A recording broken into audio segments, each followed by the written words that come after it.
Hi, it's Steve. Today we'd like to show you how to change the circulating pump on your dishwasher. It's a really easy repair. Let me show you how we do it. Now, to do this repair, we will need to remove the dishwasher from the cabinet. So the first thing we'll need to do is to disconnect the power.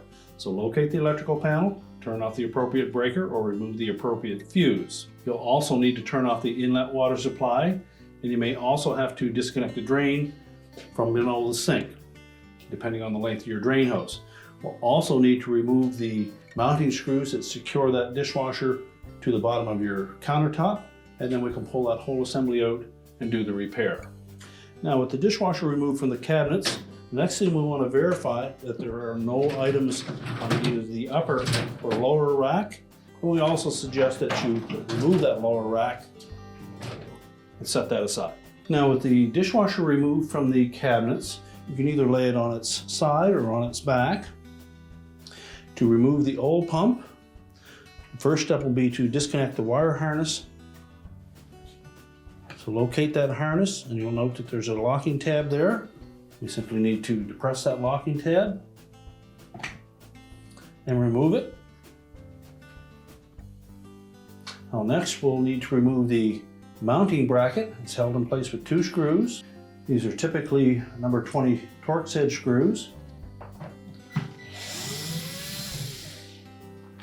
So remove both of them.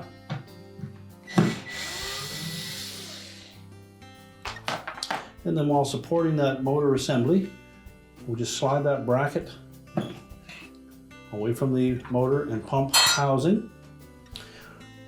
Now there will probably be some water come out when we remove that pump, so I have something there to collect that. So just work it back and forth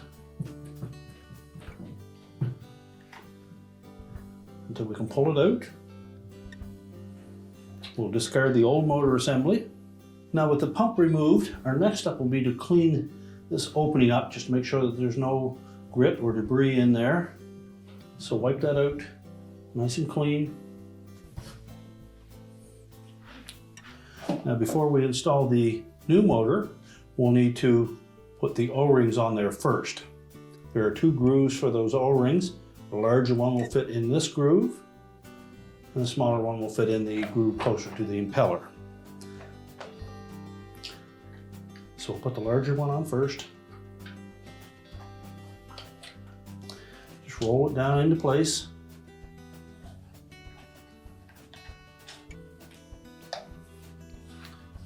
Make sure it fits into that groove all the way around.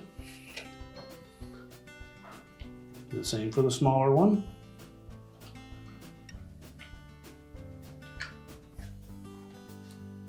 Now, before we install that motor assembly into the pump body, we'll want to lubricate those O-rings so that they don't roll out of position.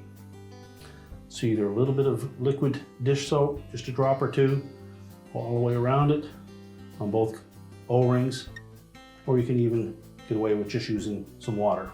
We'll note that there is a groove in the base of that pump body that's going to line up with this little arrow right here.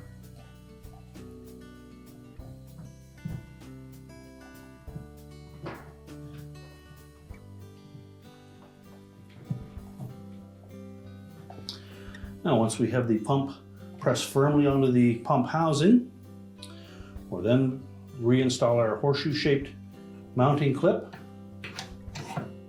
Make sure it fits into the 2 sockets on the base of the pump body.